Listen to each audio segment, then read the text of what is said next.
Welcome to Home Assignor. The purpose of this tutorial is to explain the core process and procedure for Client Services Level 1 Basics. These tutorials will aid in your progression in becoming an effective Client Services Facilitator Level 1. The Inbound Call Center Basics do encompass part of the scope of training for the Client Service Facilitator. This complete tutorial training program will develop topics including the following: what we do, client expectations and experience, successful client interaction with proper documentation. It is also very important for you to remember that all aspects of our business is deemed both private and confidential. Processes, procedures, and methods are not to be shared without express written consent. Agreements of non-disclosure and non-compete will be executed by your training supervisor. The viewing, acceptance, and/or execution of work shall serve as implied agreement and consent with our policies and guidelines regarding confidentiality. This is in keeping with universally accepted standard business practice throughout the financial service industry of which you are now a part. We look forward to your future growth and success. As a Client Service Facilitator Level 1, your role in ensuring a great first experience is critical. The first step toward building this successful interaction is your having an understanding of what our desired client service experience should include. Also, you must understand what the client's expectations are of you. Whether you receive the inbound call directly or return a call of inquiry. We shall now discuss more on the topic of client expectations and successful client interaction.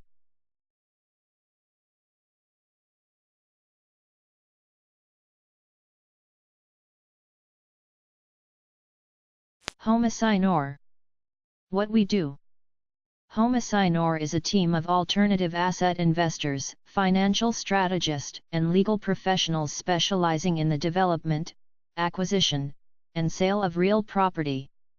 Our property liquidation services acquire and fund real estate transactions within expedited time restraints. This service requires client service facilitators to manage client expectations with both empathy and professionalism. We provide capital funding for commercial and distressed residential assets.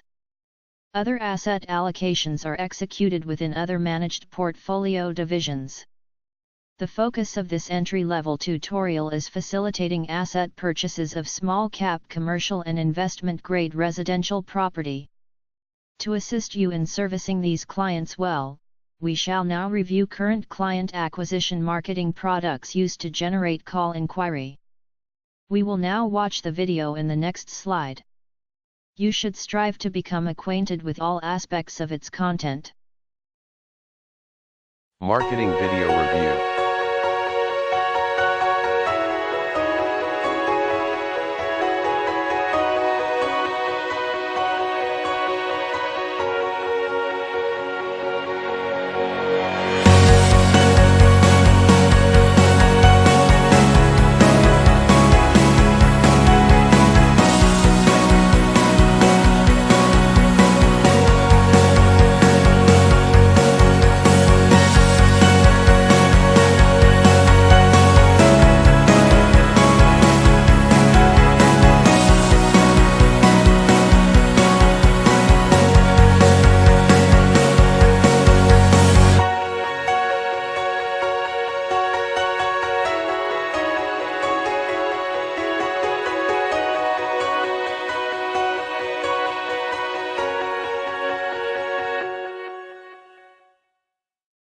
We shall now review main aspects of the video.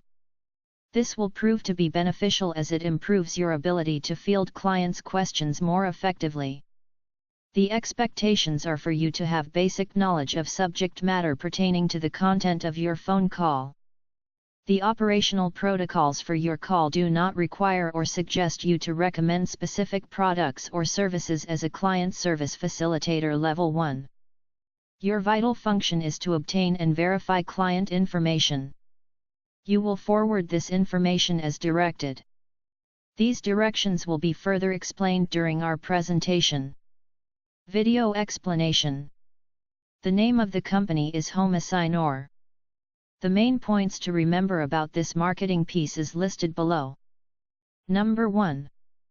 Our company buys and sells homes, apartments and real property real estate. Number 2. We are a dedicated team of alternative asset investors and financial strategists. Number 3. We offer 4 effective purchase options for our clients. Next. Our 4 effective purchase options are listed below.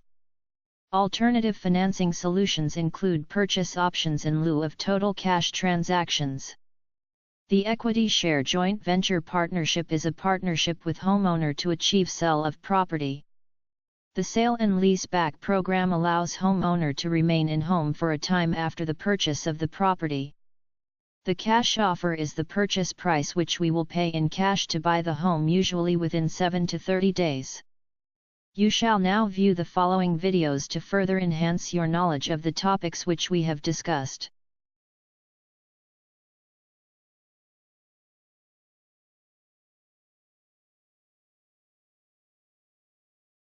So alternative investments are exactly what they sound like. They're alternatives to traditional investments. Now, when I was in school, I was told that your money should be in equities, stocks, fixed income, bonds, or money markets, basically in the bank. Now, we have this whole other class that diversifies you away from these traditional asset classes, and that's called alternative investments. Now, in these alternative investments, we have private equity and venture capital. Now, are those two things different? We'll find out in the next video. Infrastructure, which could be highways, airports, utilities, real estate, retail, office, residential. We have timberland. We have managed futures. We have credit instruments. And you know what? We can even include hedge funds. Now, most people do include hedge funds. Nowadays, looking at how hedge funds are somewhat correlated to the market and seeing their returns, I'm not really sure they should be in this asset class, but those people say hedge funds are alternatives, so let's leave it in. More and more investors have been increasing their allocation to alternative investments. Why, you ask? Well, alternatives will give you increased diversification and an enhanced return. Let me give you an example of investors that have a decent portion of their allocation in alternatives. The top 10 pensions in Canada have a 32% allocation to alternatives. Now, these top 10 pensions in Canada have $1 trillion in assets. Yes, that's trillion with the T, which would mean their alternative asset allocation is over $320 billion. And remember, this isn't the top 10 pensions in the world. It's the top 10 pensions in Canada.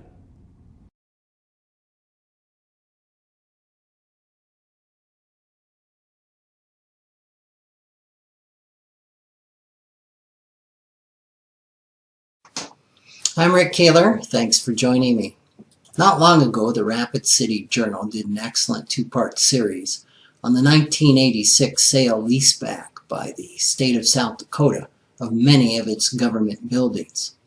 The proceeds of the sale-leaseback put a total of $29 million into infrastructure improvements over several years with no cost at all to taxpayers.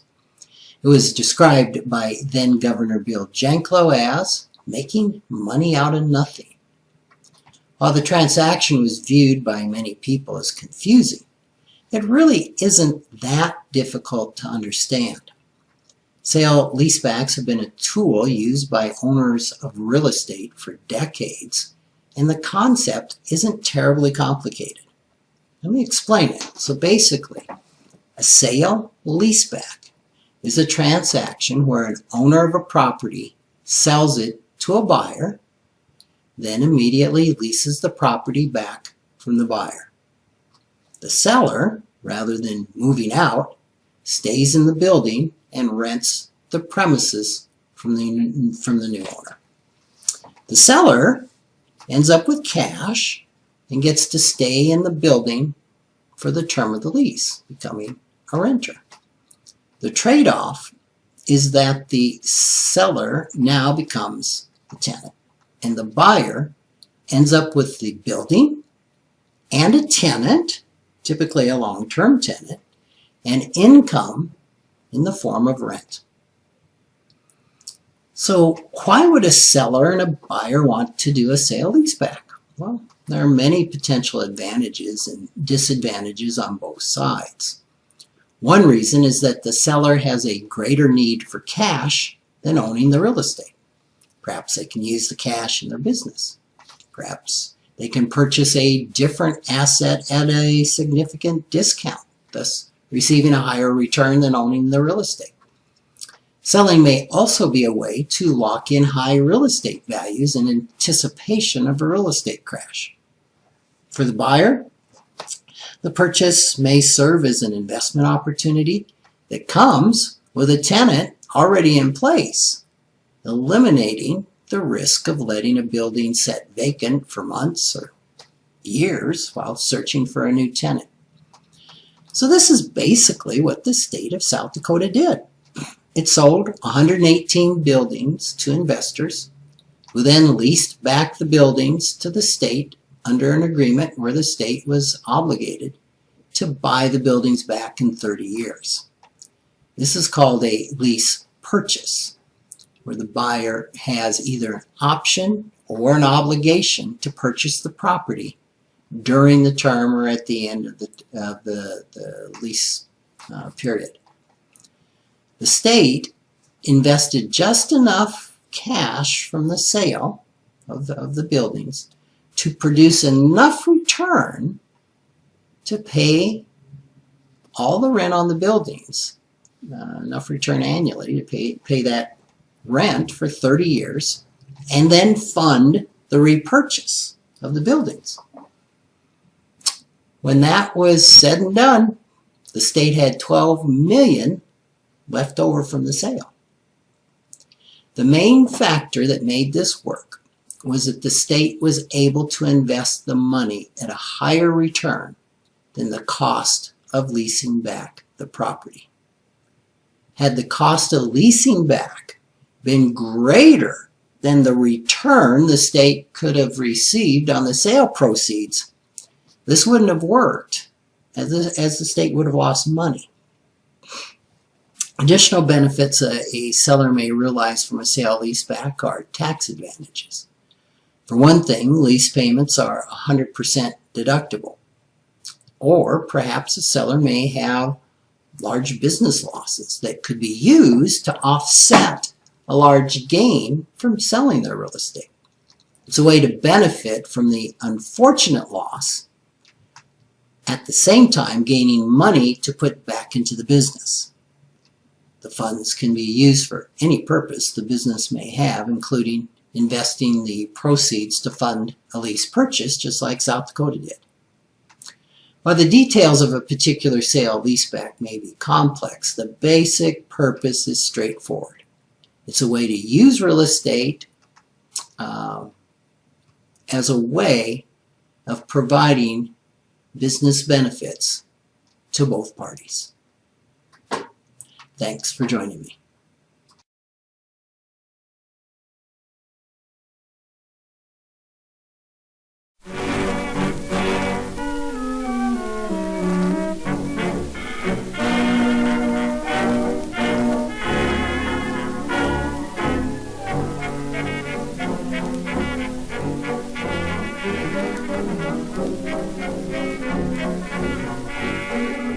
Welcome, I'm Tony Cordato, property lawyer. I'd like to chat about how joint ventures work for real estate. Can we start with how to put a joint venture for real estate together? Well, you know the old saying, 2 heads are better than one. That's true, so we must start with 2 or more like-minded people. Those like-minded people want to join together to carry out a joint venture project. The project could be a simple one: buying a house and renting it out, or buying a house, renovating and either renting it out or selling. Or the joint venture partners might wish to boost yield on a house, so they build a granny flat in the backyard, or they enter into a vendor finance arrangement, both of which will give them better yield than simply renting it out. The joint venture partners could be more sophisticated. A more sophisticated joint venture would be to buy a property and subdivide it, buy a property and build some townhouses, or they could get really adventurous and buy a few properties, consolidate them and have a real estate property development. For that they might need, as joint venturers, an owner, a property developer, some investors and a builder. But the resulting development is beautiful. Assuming we have some joint venture partners and a project, we're missing an agreement. We need a joint venture agreement. So let's turn to the words of Justice Michael Kirby, who in a 1996 case said, "This is what you need for a joint venture agreement. A joint venture is a particular and increasingly familiar form of business relationship, typically defined in a written agreement where the parties contemplate a harmonious and cooperative relationship of mutual advantage." Fine words, but what do you need? You need the names of the parties, you need to describe the project, you need to describe the contributions by each party, you need to describe the profit sharing at the end, and you need to describe what would happen if things go wrong, the termination clauses of a joint venture. But before you go forward, you must decide what legal structure the joint venture should take. Well, if it's a simple joint venture, the parties buy the property jointly in their individual names or in the names of their family trusts. It could be that one of the joint venture partners wants to be a silent partner. In that case, the property is bought in the name of one of the joint venture partners. More sophisticated joint ventures require more sophisticated legal structures, and they could be to purchase in the name of a company, which could be a special company, as they have in Queensland. It could be as a trustee of a unit trust, or it could be as trustee of a custodian trust. The actual choice depends on your circumstances. Now, for more information about joint venture structures, for assistance in joint venture agreements, and possibly introductions to joint venture partners, why don't you contact us at Cordato Partners Lawyers and look at our website, propertyinvestmentlawyer.com.au.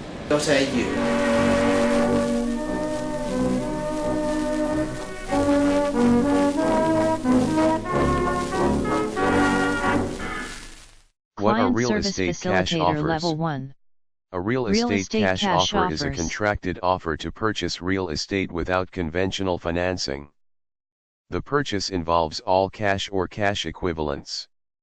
The rapid liquidation of real estate is sometimes a result of impactful events such as the following: job relocation, job loss, bankruptcy, divorce, marriage, capital reallocation, client interaction.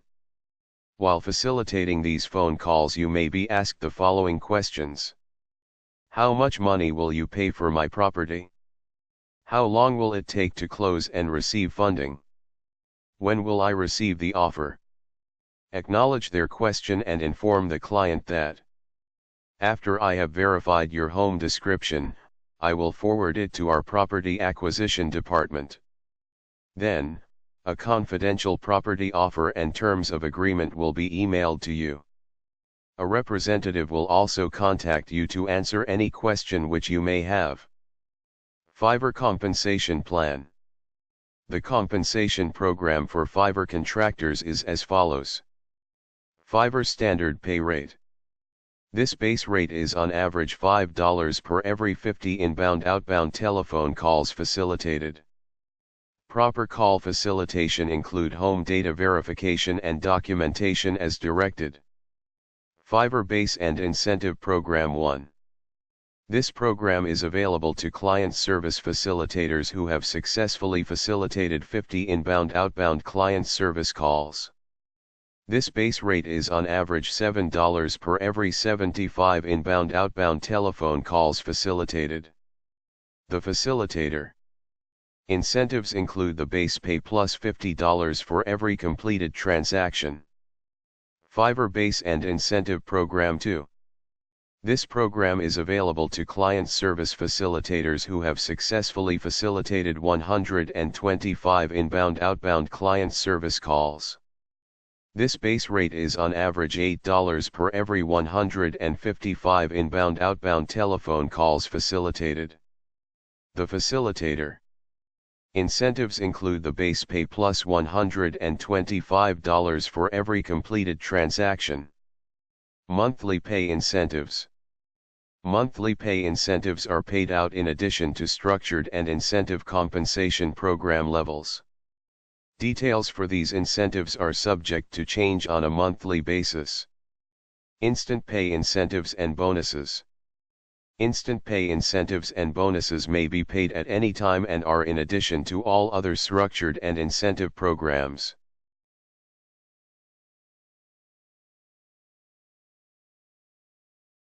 The following lessons will demonstrate how to follow the client call process. The process includes accessing your Outlook private mailbox, selecting the designated Excel spreadsheet, how to use Skype call account for contacting clients, making records of client remarks, acknowledging a completed client call log. These topics will now be discussed.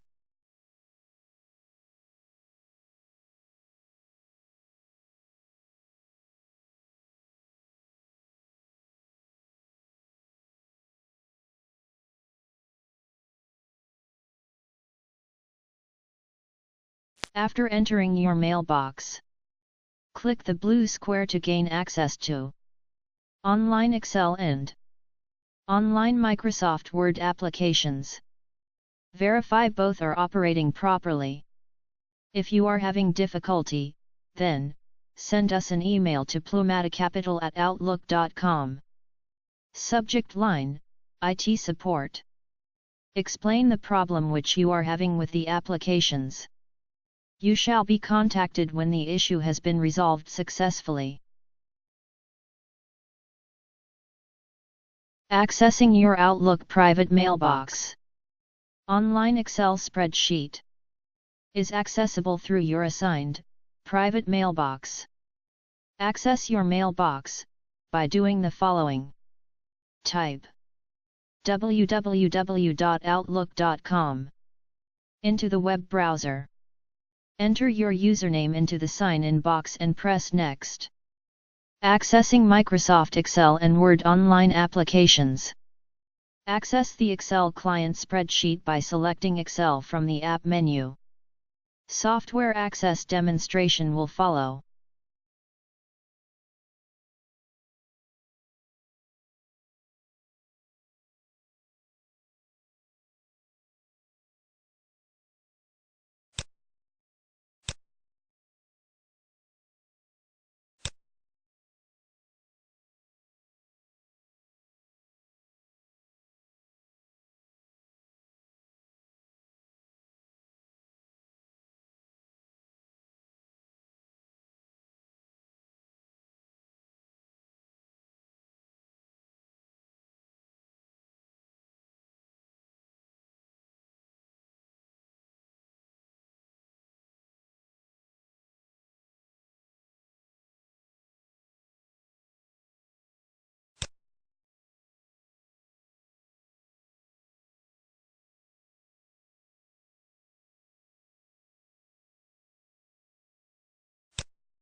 Client Service Facilitator Level 1 Tutorial Module 1.